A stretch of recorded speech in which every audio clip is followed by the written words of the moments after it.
सूत्रधार की शुरुआत करते हैं एक बड़े अपडेट के साथ। मध्य प्रदेश लोक सेवा आयोग यानी एमपीपीएससी को हाई कोर्ट की डबल बेंच ने जमकर फटकार लगाई है। जस्टिस राजमोहन सिंह और जस्टिस देवनारायण मिश्रा ने 13% होल्ड रिजल्ट को लेकर सख्त कदम उठाया है। कोर्ट ने एमपीपीएससी को आदेश दिए हैं कि वो 2 हफ्ते में सूची जारी करे। अगली सुनवाई में देखा जाएगा कि एमपीपीएससी किस तरह का ड्रामा रचता है। कोर्ट ने ये टिप्पणी भी की।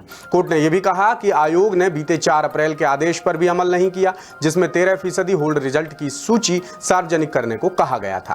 आदेश का पालन नहीं करने पर कोर्ट ने एमपीपीएससी पर 50,000 रुपए की कॉस्ट भी लगाई है। आखिर क्या है ये 13% रिजल्ट का मामला, कितने अभ्यर्थी इससे प्रभावित हो रहे हैं और सुनवाई में क्या क्या हुआ, देखिए इंदौर से हमारे विशेष संवाददाता संजय गुप्ता की ये रिपोर्ट।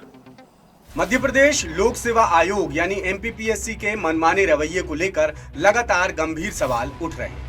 यूं तो ऐसे कई मामले उलझे हैं जिन्हें लेकर बड़े स्तर पर बवाल मच रहा है, लेकिन ताजा मामला 13% रुके रिजल्ट से जुड़ा है, जिसे लेकर हाईकोर्ट की डबल बेंच ने आयोग को जमकर फटकार लगाई है और आदेश दिए हैं कि वो 2 हफ्ते में सूची जारी करे। अब आपको पूरा मामला डिटेल में समझाते हैं। दरअसल एमपीपीएससी की 2019 की परीक्षा को लेकर कुछ महिला उम्मीदवारों ने हाईकोर्ट में याचिका लगाई है।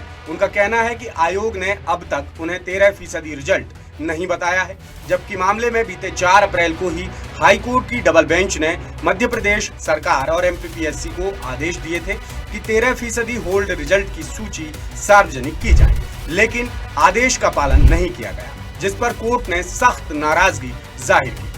सुनवाई के दौरान याचिकाकर्ताओं के एडवोकेट अंशुमन सिंह ने 4 अप्रैल का ऑर्डर पेश किया, जिस पर कोर्ट ने सरकार और आयोग से सवाल पूछा कि आखिर कोर्ट के आदेश का पालन अब तक क्यों नहीं हुआ, जिसका जवाब सरकार और आयोग के पास नहीं था। इस बात से जस्टिस बेहद नाराज हुए। उन्होंने सरकार और आयोग के रवैये को पैथेटिक यानी दयनीय बताया और आयोग पर 50,000 रुपए की कॉस्ट लगाई। कोर्ट ने ये रकम आयोग के संबंधित अधिकारी से वसूल करने के आदेश दिए। इसके बाद डबल बेंच ने सरकार को 2 हफ्ते में जरूरी कदम उठाने के आदेश देते हुए कहा कि अब अगली सुनवाई में देखा जाएगा कि किस तरह का ड्रामा रचा जाता है। तो ये था कोर्ट रूम में हुई सुनवाई का हाले बयां। अब आपको बताते हैं आखिर पूरा मामला है क्या। दरअसल मध्य प्रदेश सरकार ने ओबीसी आरक्षण 14 से बढ़ाकर 27% कर दिया, लेकिन मामला हाईकोर्ट में पहुंचा तो 14% से ज्यादा आरक्षण देने पर रोक लगा दी गई। फिर सरकार ने एक ड्रामा रचा और इसका तोड़ निकाला कि उसने 87-13% फॉर्मूला लागू कर दिया है और 14% ओबीसी आरक्षण के हिसाब से 87% का रिजल्ट जारी कर दिया। साथ ही 13% पद ओबीसी और अनारक्षित वर्ग के लिए अलग कर दिए। उस वक्त तर्क दिया गया कि जब ओबीसी आरक्षण पर अंतिम फैसला होगा तब 13% रुके रिजल्ट जारी कर दिए जाएंगे।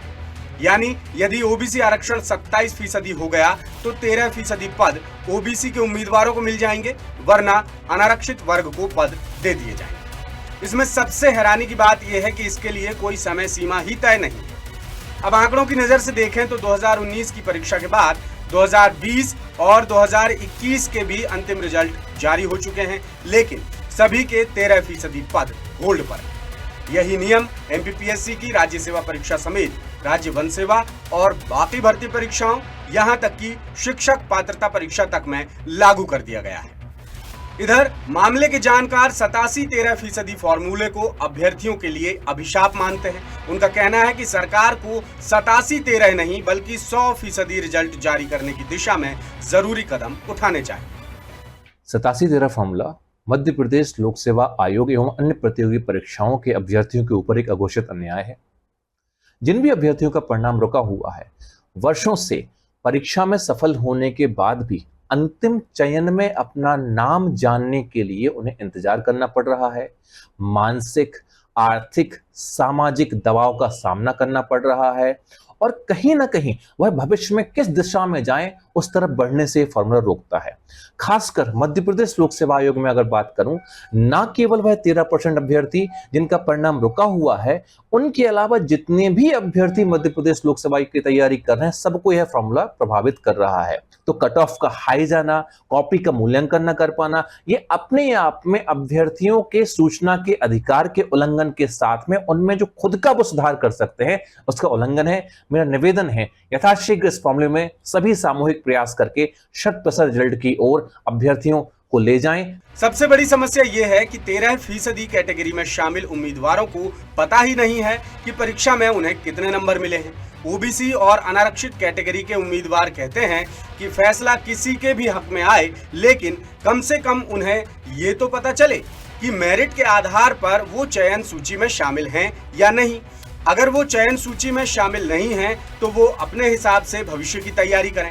दूसरी तरफ हाई कोर्ट में केस चलने की वजह से 2019, 2020 और 2021 की मेंस परीक्षा के उम्मीदवारों को अपनी कॉपियां भी देखने को नहीं मिल रही हैं। ना ही उन्हें ये पता चल पा रहा है कि वो क्या गलती कर रहे हैं और भविष्य में उन्हें किस तरह की सुधार करने की जरूरत है। इस मामले में 35,000 से ज्यादा उम्मीदवार उलझे हुए हैं और सैकड़ों पद भी अटक गए हैं। बहरहाल अब हाई कोर्ट की डबल बेंच ने एक बार फिर 13% रुके रिजल्ट्स को लेकर सरकार और आयोग को फटकार लगाई है और 2 हफ्ते में सूची जारी करने के निर्देश दिए हैं। अब देखना होगा कि कोर्ट के आदेश पर कितना अमल होता है या नहीं, और इसके बाद अगली सुनवाई में कोर्ट क्या रुख अपनाती है। एक छोटी सी नौकरी का तलबगार हूं मैं, तुमसे कुछ और जो मांगूं तो गुनहगार हूं मैं। यही है मध्य प्रदेश लोक सेवा आयोग की परीक्षा देने वाले अभ्यर्थियों की सरकार से गुजारिश, जो पता नहीं कब पूरी होगी। बार बार हाई कोर्ट को हस्तक्षेप करना पड़ता है, सरकार को फटकार लगानी पड़ती है, आयोग को फटकार लगानी पड़ती है, लेकिन माहौल हाल बदलते नहीं हैं। लगातार जो प्रतीक्षा है, जो इंतजार है युवाओं का, वो बढ़ता जा रहा है। अब देखते हैं हाईकोर्ट की फटकार के बाद सरकार और आयोग क्या कदम उठाते हैं।